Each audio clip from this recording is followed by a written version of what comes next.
Welcome to the Theology in Progress podcast. Does your church let you talk?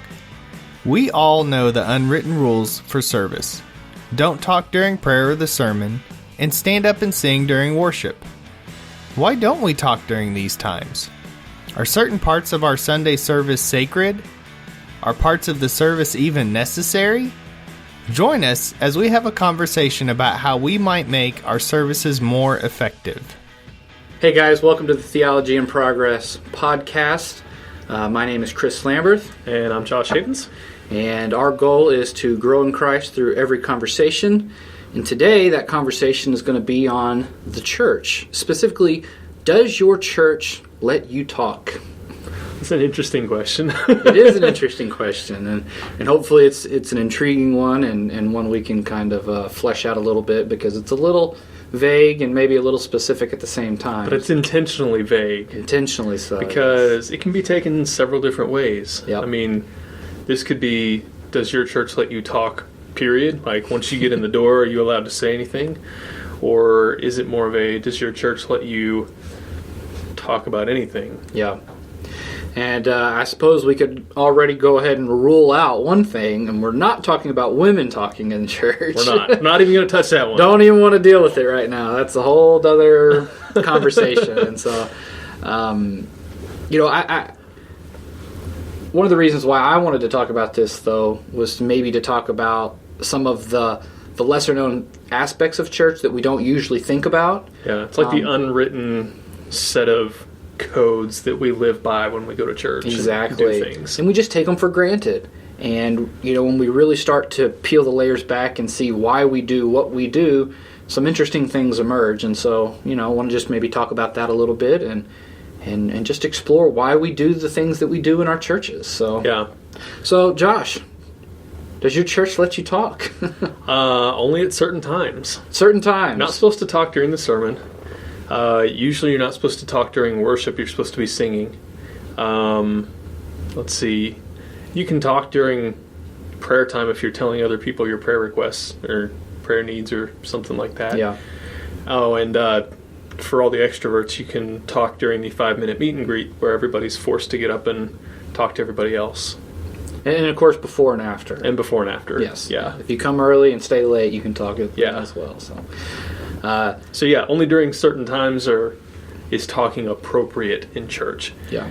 And yeah. The regularly scheduled talk times. It's a very set, orderly way of doing things. Yeah. So I guess the question is that right? Is that appropriate? What benefit do we get from that? Well, I think it probably is appropriate. I mean, if you're trying to preach and people are talking, just becomes hard to listen to what, the preacher is saying, and it can be distracting, obviously, and, if you're talking, it generally demonstrates you're not engaged, but maybe not, right? Maybe. Because you could be engaged. Maybe you want to talk about the sermon. You lean over and you want to say something or make a comment, and that isn't necessarily bad. But anyway, like you said, there's usually just those set amount of times that we're able to talk, and it's really funny too because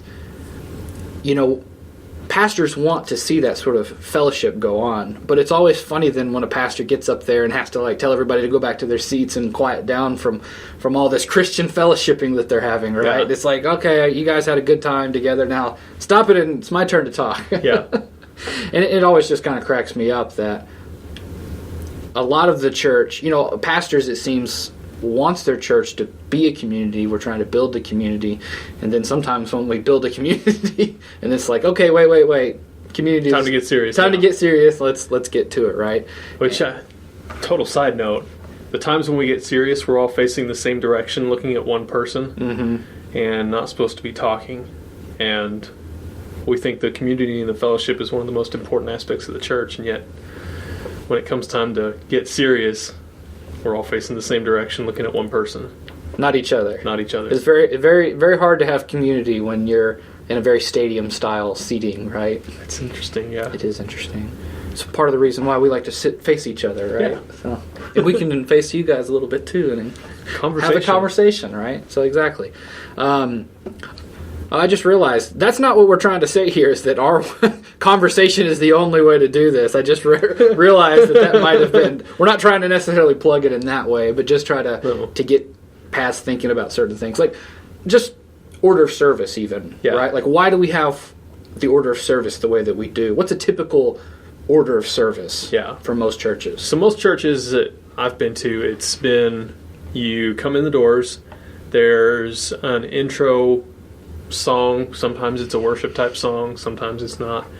Then you go into a 5-minute meet and greet where you get up and do stuff that you've probably already been doing before service started. Mm-hmm. And then you sing 3, maybe 4 songs if things are really going.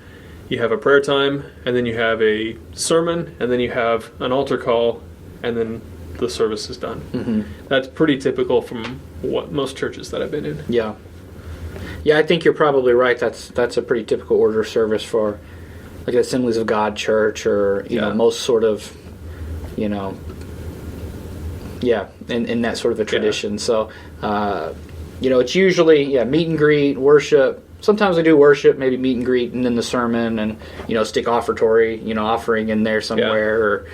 Or interesting trend where a lot of these churches though are getting rid of doing passing a plate or doing offering that way, and instead people can get up and give either before or after the service, to kind of incorporate giving into the to the service itself, which I think is pretty cool. But but it seems like we have these modular little pieces of things that we want to include in a church service, and as long as we include them all, we can put them, rearrange them in whatever way we want. But it seems like we've got those little modular things, like we have to have a prayer time, we have to have a giving time, we have to have a sermon time, we have to have worship time, we have to have all these little times, and as long as they're all in there, we can rearrange them and do whatever we want. But I guess in asking the question, does your church let you talk, we're really trying to ask the question, what parts of those pieces of this order of service, when your church doesn't expect you to talk and when they might expect you to talk, what parts of those orders of service are really necessary? Mm-hmm. What can we change? What shouldn't we change? So if we're talking about whether your church should let you talk or not, we're really asking the question, what's important in a church service? Yeah, that's good. What is important in a church service? Well, right off the bat, I'm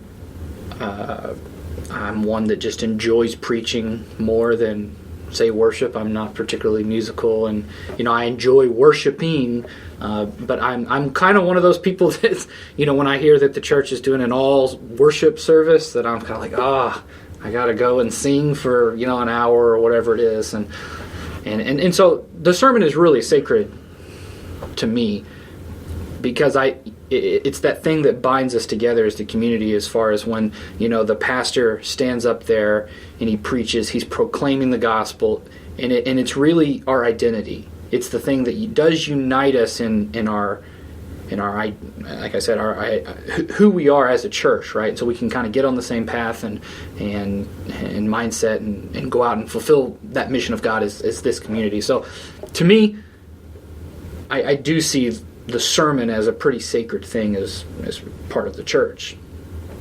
Now, on that note, we mentioned earlier that in most sermons, it's everybody in the congregation facing one direction, listening to one person speak at a time. Is that even something that's necessary in the way that we're preaching a sermon? I don't think it's necessary. So, like, if you had a house church or something, like, you wouldn't everybody have to, be in a stadium style, and you could be circled up more. But, I mean, in generally speaking, like, even if you had, a really cool hip setting where you had tables and maybe, round tables, right? Like at a conference. We're sitting at. Like, but you had people all around it. Yeah. And somebody's going to speak. I mean, it's just going to be the natural thing to want to turn to face the speaker. So I don't think that's necessarily bad, although it does say something, though, like what you were getting at, that's the way that we organize our sanctuaries most of the time, is that everybody is facing that. So, I mean, what I think that says more, though, is that our facilities are kind of built for a certain purpose that doesn't exclude community, but it doesn't promote it, inherently. Yeah. And so for the sermon time, it's not that big of a deal, I think, to have the conversation. But what I would like to see a church do is have a conversation after the sermon. A built-in time so that people can talk about what it is that we've just heard.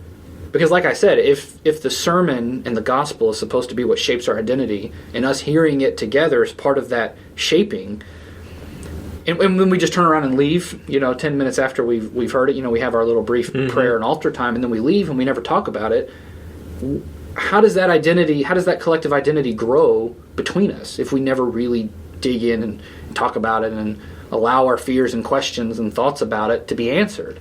And so, I don't know, to me that would be something really cool to see a church do, which I think, maybe house churches are more conducive to that and can allow that sort of a interaction to take place easier than, traditional, 100 people plus church, right?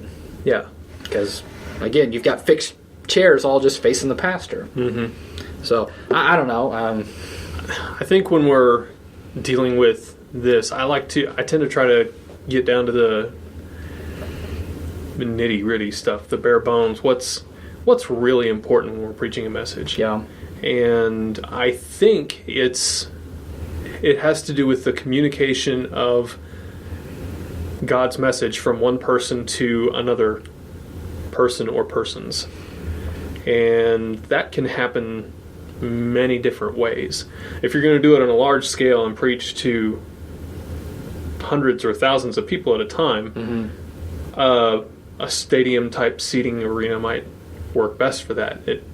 Because at that point you start having issues with acoustics and your voice traveling a certain distance, and you have to start working with the environment around you to change things. Sure. But if you've got a smaller setting, that can change drastically. Oh yeah. You could be sitting in a circle and preach to people. Mm-hmm. So when we talk about what's important about the sermon, I think the most important thing is the fact that the message is getting communicated, and that it's getting communicated in a way that connects to the person hearing it. So that can look like a lot of different things. Yeah. So you saying you don't think that you have to do any preaching in any one sort of way, just as long as the message is communicated well? Yeah. So I think so. 30, 45 minutes, 15-minute sermon? Whatever it takes. Whatever it takes. If the people around us are sitting there and totally engaged, and let's say it's a group of 50 people in a room, and they're all super engaged at 30, 40 minutes in, the message is being communicated. There's nothing wrong with that, as long as you're not taking away from something else that the people also need. Yeah. So if you're working with a set amount of time, people are going to be at a church from 10 a.m. to 12 p.m. Yeah. You've got a limited amount of time, and you've got to pack other stuff in there too, like the fellowship and the worship and stuff like that in some way. So if the sermon starts taking away from all this other stuff, then you've made a decision about, okay, well, this is important and this isn't. That's good. I want to ask you a question, though, since you bring that up, since we're packing the sermon in there into the 2 hours that we've allotted for the church to get together. Should we have a time constraint on our services? I mean, yes, in the West, as far as the United States go, we all pretty typically do, but there's a lot of other cultures around the world that don't necessarily have a set time. They come and they show up and they leave whenever the Spirit's done with them, right?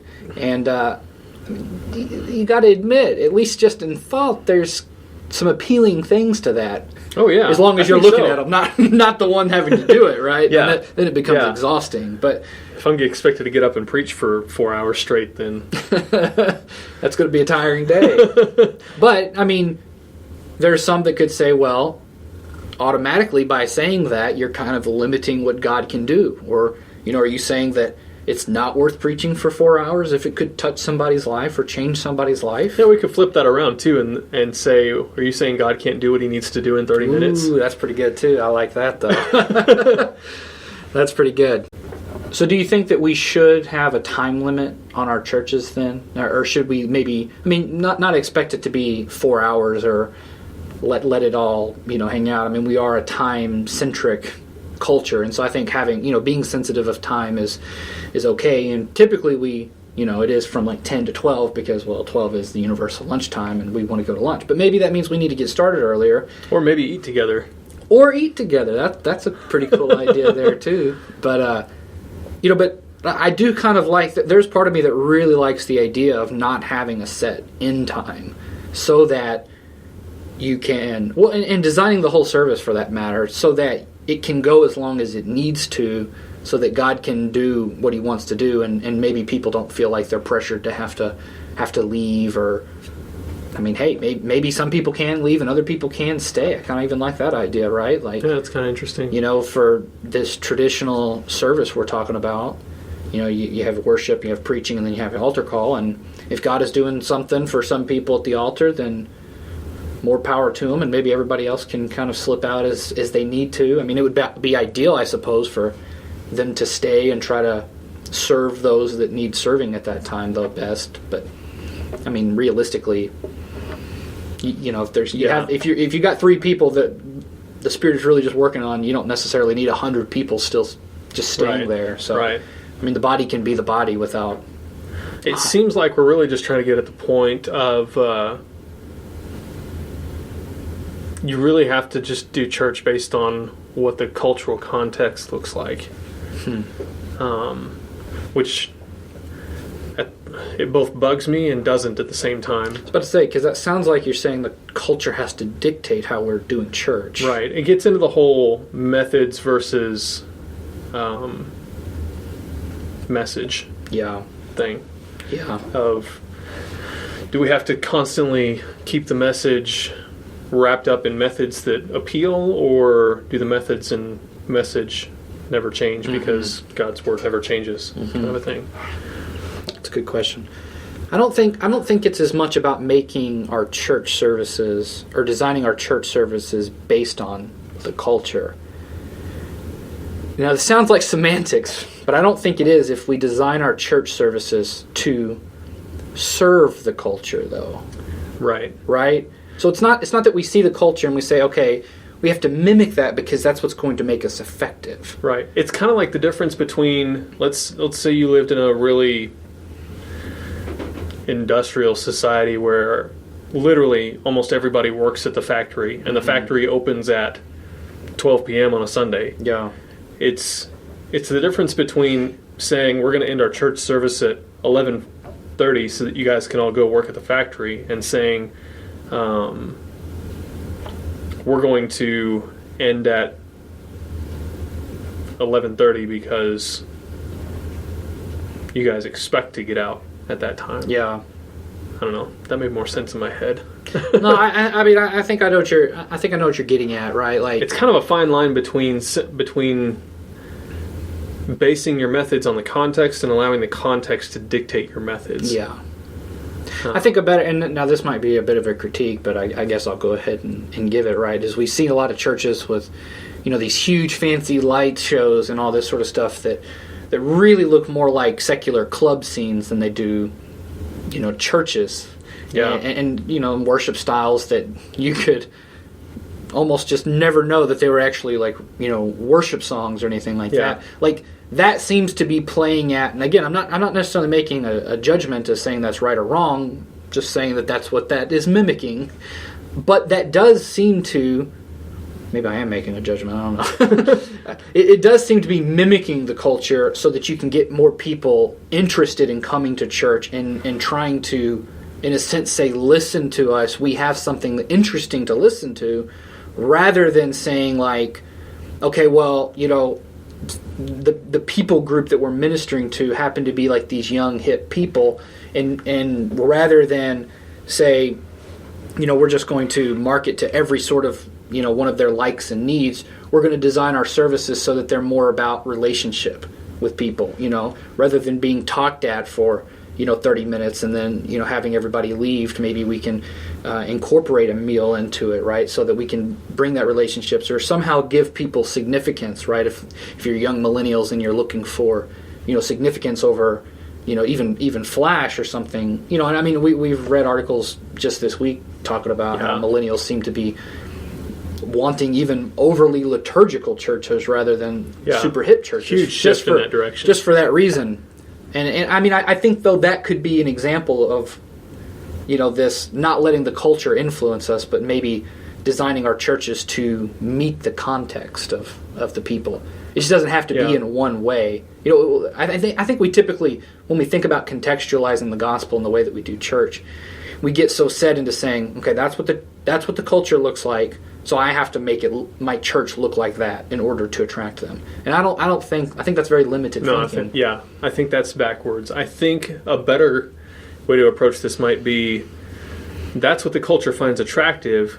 What in that they find attractive are they trying to fulfill in their own lives? That's good. So, like, if they look for coffee shop type churches, or they enjoy hanging out at coffee shops and clubs and things like that, what are they looking for in that makes that appealing? That's good. I think it's probably in that case that they're looking for relationships with other people. Yeah.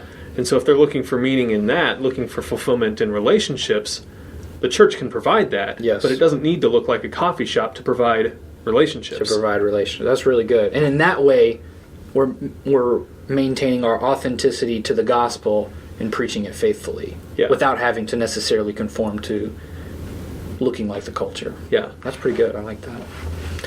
I really like that. So, any other aspects about our church service that we want to dig into? I mean, what about the worship?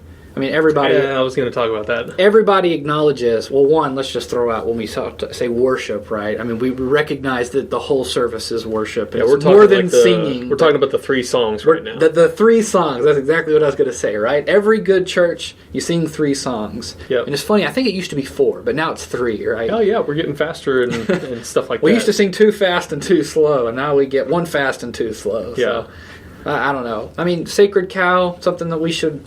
care about, not care about, 3 works out just fine, or again, as somebody that... I'm going to give the non-committal answer and say it can work out just fine.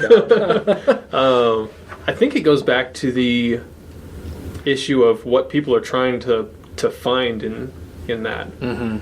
We can sing 3 songs and say that it brings us into the presence of God and opens our hearts to receive the message. I think worship is way more than that, and we've kind of written about that once or twice on the blog. But I think when we're talking about worship, we're really talking about giving God the glory that He deserves. Mm-hmm. That can look like a lot of different things. Yeah. It can look like a song. It can look like all of us getting together and just testifying about stuff that God's done in our lives. Yeah. I don't see any problem with doing that in a worship service where you usually just sing songs. We used to have testimony times in old-time AG churches, but those are kind of disappearing now. They are, a little bit. But, it is one interest. The church that I attend currently, we do our services backwards, though. So we do, we do the traditional kind of opening song. Yeah. It is just a nice way to signal that the service is beginning. And then we have, the pastor comes and preaches. We take our little 5-minute break, and it's our welcome time. But then we also, for parents with older kids, we bring them in. And then we have our time of worship. And we do that because it's a time of worship and response, to make it more than just... Now worship can prepare your heart to receive the message, and again, I think that's what we're saying, that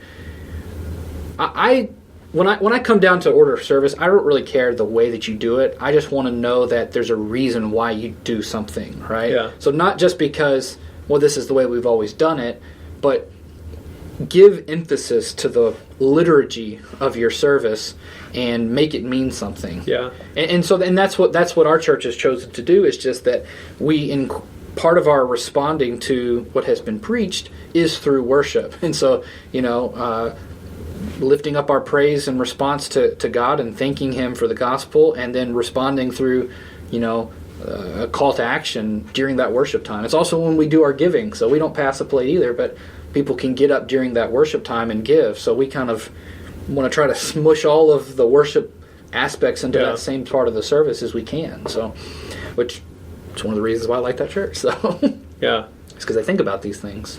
Yeah, I kind of like what you were saying. Worship, the order of worship or the order of service doesn't really matter, because really we're talking about the meaning behind each one of those little things. That's what you want to know is important, right? Yes. That we're doing what we're doing for a reason. Exactly.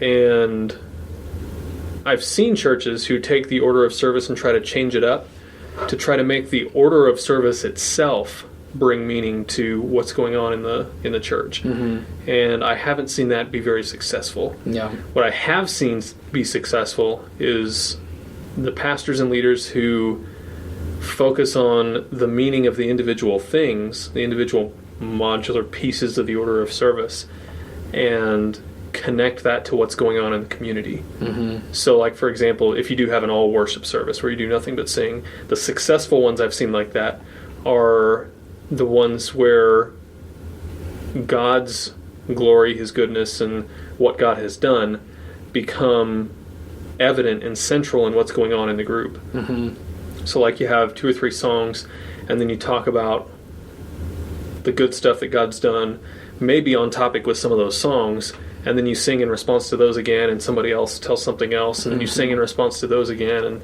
that's where I've seen it be really effective. But that wouldn't necessarily be the sermon. It wouldn't necessarily be meet and greet. That's all just worship stuff, and it has a meaning. Yeah.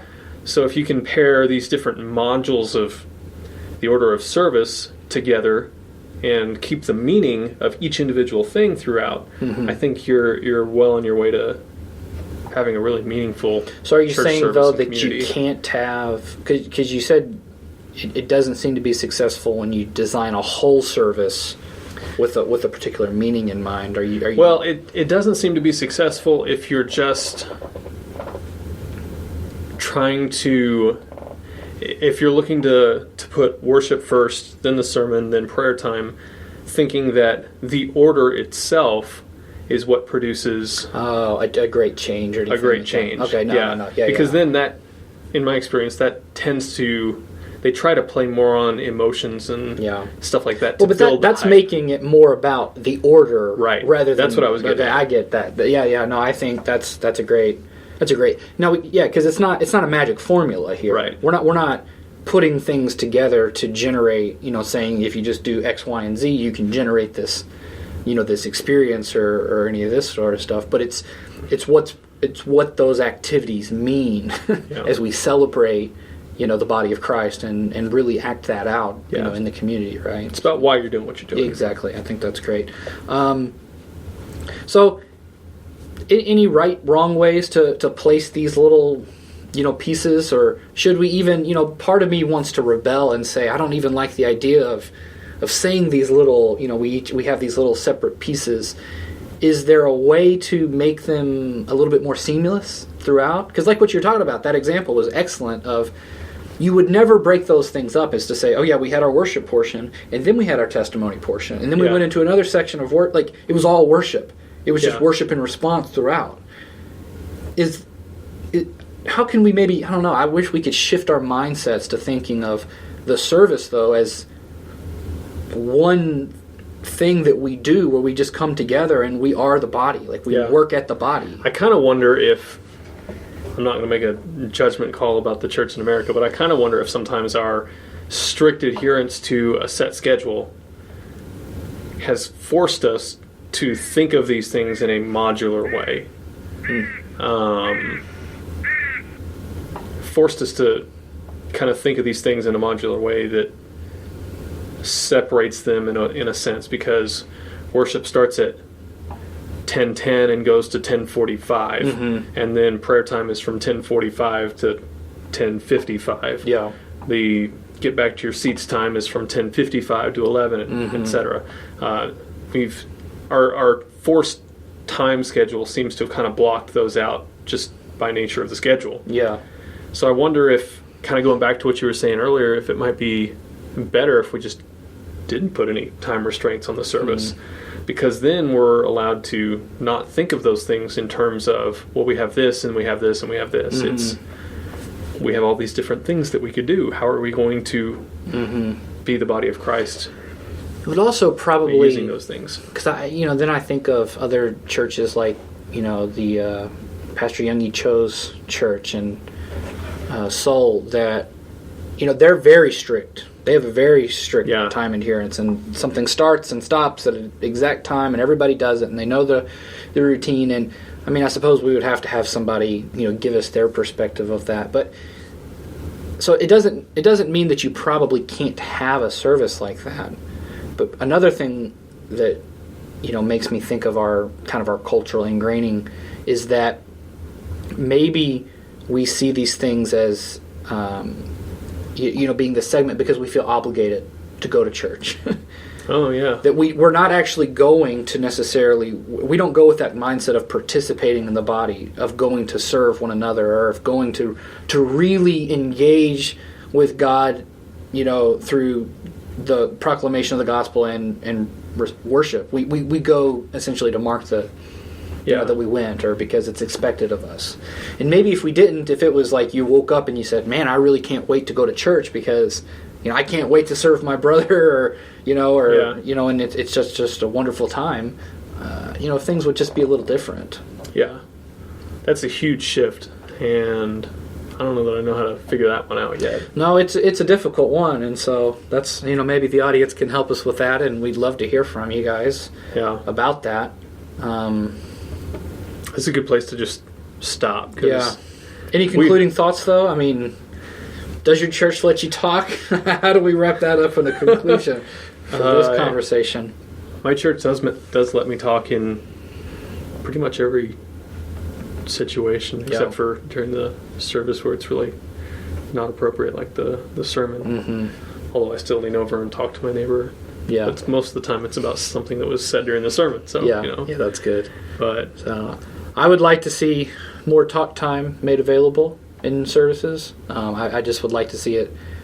I mean, we are allowed to talk too. I would just like to see it be more of an intentional. That's how I grow. Part of our Christianity. Well, and that's the whole point of Theology in Progress. So I was going to give us a huge plug. So if your church doesn't allow you to, this is why we do what we do. But for people like us, it is we want to engage in the conversation. We want to work through these problems together, and we hear something and we want to be able to respond by discussing it, and with the other elements as well. So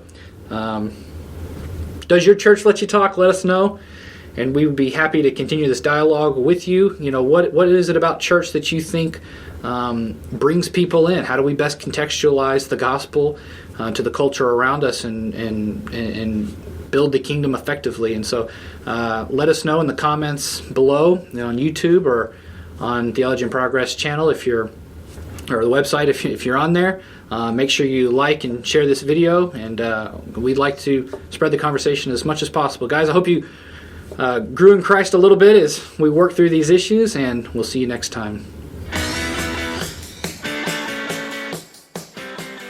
Thank you for joining us on the Theology in Progress podcast. We hope this episode has been beneficial to you, and you'll be able to use this information to start conversations with your family and friends. There are several ways you can help support Theology in Progress. First of all, we hope you'll join the conversation with us in the comment section on our website or on Facebook.